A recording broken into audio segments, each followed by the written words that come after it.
ರಾಮ ಮತ್ತು ಕಾಮಗಳು ಒಟ್ಟಿಗೆ ಇರುವುದಿಲ್ಲ. ಹಿಂದೆ ಒಬ್ಬ ಹಿಂದೂ ರಾಣಿ ಇದ್ದಳು. ಈ ಜನ್ಮದಲ್ಲಿಯೇ ತನ್ನ ಮಕ್ಕಳೆಲ್ಲರೂ ಮುಕ್ತಿಯನ್ನು ಪಡೆಯಬೇಕೆಂದು ಆಶಿಸಿದಳು.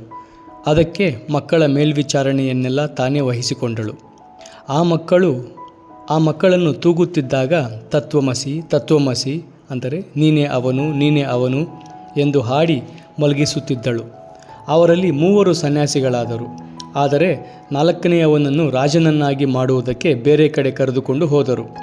ಆ ಮಗು ಮನೆ ಬಿಟ್ಟು ಹೋಗುವಾಗ ತಾಯಿ ಒಂದು ಚೀಟಿಯನ್ನು ಅದರ ಕೈಯಲ್ಲಿ ಕೊಟ್ಟಳು.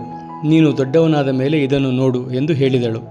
ಆ ಪತ್ರದಲ್ಲಿ ದೇವನೊಬ್ಬನೇ ಸತ್ಯ, ಉಳಿದುದೆಲ್ಲವೂ ಮಿಥ್ಯ, ಆತ್ಮ ಯಾವುದನ್ನೂ ಕೊಲ್ಲುವುದಿಲ್ಲ, ಕೊಲ್ಲಿಸಿಕೊಳ್ಳುವುದೂ ಇಲ್ಲ, ಏಕಾಂಗಿಯಾಗಿರು ಅಥವಾ ಸಾಧು ಸಂಘದಲ್ಲಿರು ಎಂದು ಬರೆದಿತ್ತು. ರಾಜಕುಮಾರ ಇದನ್ನು ಓದಿದ ಮೇಲೆ ತಾನೂ ಕೂಡ ಪ್ರಪಂಚವನ್ನು ತ್ಯಜಿಸಿ ಸನ್ಯಾಸಿಯಾದ. ಬಿಡಿ, ಪ್ರಪಂಚವನ್ನು ತ್ಯಾಗ ಮಾಡಿ. ಅಡಿಗೆ ಮನೆಗೆ ನುಗ್ಗಿ ಒಂದು ಚೂರು ಮಾಂಸವನ್ನು ತಿನ್ನುತ್ತಿರುವ ನಾಯಿಯಂತೆ ನಾವು ಇರುವೆವು.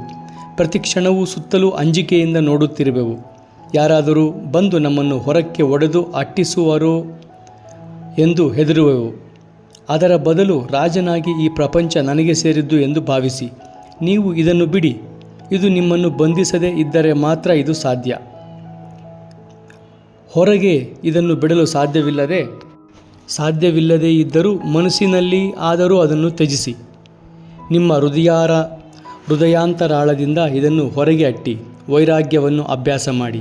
ಇದೇ ನಿಜವಾದ ತ್ಯಾಗ. ಇದಿಲ್ಲದೆ ಆಧ್ಯಾತ್ಮಿಕ ಜೀವನದಲ್ಲಿ ಮುಂದುವರಿಯಲು ಸಾಧ್ಯವೇ ಇಲ್ಲ. ಏನನ್ನೂ ಆಶಿಸಬೇಡಿ, ಏಕೆಂದರೆ ನೀವು ಆಶಿಸುವುದು ನಿಮಗೆ ದೊರಕುವುದು, ಇದರೊಡನೆ ಬಂಧನವೂ ಬರುವುದು. ಒಬ್ಬನಿಗೆ 3 ವರ ದೊರೆತ ಕಥೆಯಂತೆ. ಒಬ್ಬನಿಗೆ ದೇವರು 3 ವರ ಕೊಟ್ಟ. ಅವನಿಗೆ ಸಣ್ಣ ಮೂಗಿತ್ತು. ಆದ ಕಾರಣ ಚೆನ್ನಾಗಿರುವ ಮೂಗುಗಳನ್ನು ಕೊಡು ಎಂದು ಕೇಳಿದ. ದೇಹವೆಲ್ಲ ಮೂಗಿನಮಯ ಆಯಿತು. ಇದು ಮತ್ತೂ ವಿಕಾರವಾದುದರಿಂದ ಮೂಗೆಲ್ಲ ಹೋಗಲಿ ಎಂದು ಕೇಳಿದಾಗ ಹಿಂದೆ ಇದ್ದ ಸಣ್ಣ ಮೂಗು ಹೊರಟು ಹೋಯಿತು.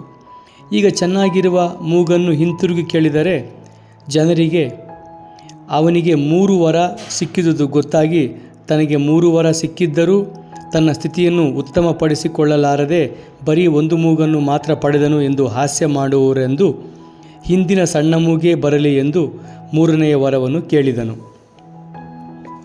ನಾವು ಆತ್ಮತೃಪ್ತರಾಗುವವರೆಗೆ ನಮಗೆ ಮುಕ್ತಿ ದೊರಕಲಾರದು. ಆತ್ಮ ಮಾತ್ರ ಆತ್ಮನನ್ನು ಉದ್ಧರಿಸಬಲ್ಲದು, ಮತ್ತಾವುದೂ ಅಲ್ಲ.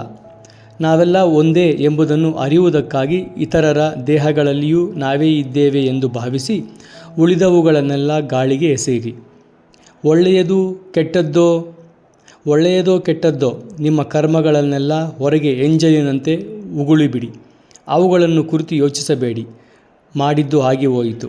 ಮೂಢನಂಬಿಕೆಗಳನ್ನು ಆಚೆಗೆಸೆಯಿರಿ. ಮೃತ್ಯು ಎದುರಿಗೆ ನಿಂತಿರುವಾಗಲೂ ಅಂಜಬೇಡಿ. ಪಶ್ಚಾತ್ತಾಪ ಪಡಬೇಡಿ. ಹಿಂದಿನದನ್ನೇ ಕುರಿತು ಮೆಲುಕುತ್ತಿರಬೇಡಿ. ನೀವು ಮಾಡಿದ ಪುಣ್ಯ ಕೆಲಸಗಳನ್ನೂ ಮರೆಯಿರಿ. ಮುಕ್ತರಾಗಿ.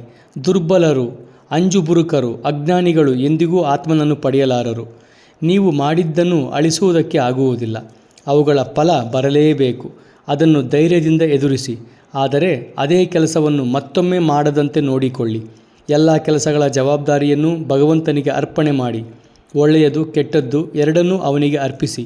ಒಳ್ಳೆಯದನ್ನು ನೀವು ಇಟ್ಟುಕೊಂಡು ಕೆಟ್ಟದ್ದನ್ನು ಮಾತ್ರ ಕೊಡಬೇಡಿ. ಯಾರು ತಮಗಾಗಿ ಏನನ್ನು ಮಾಡಿಕೊಳ್ಳುವುದಿಲ್ಲವೋ ದೇವರು ಅವರಿಗೆ ಸಹಾಯ ಮಾಡುವನು. ಕಾಮದ ಪಾತ್ರೆಯನ್ನು ಹೀರಿ ಪ್ರಪಂಚ ಉನ್ಮತ್ತವಾಗುವುದು. ಹಗಲು ರಾತ್ರಿಗಳು ಏಕಕಾಲದಲ್ಲಿ ಬರುವುದಿಲ್ಲ. ರಾಮ ಕಾಮ ಹಾಗೆಯೇ ಒಟ್ಟಾಗಿ ಬರಲಾರರು. ಕಾಮನನ್ನು ತ್ಯಜಿಸಿ.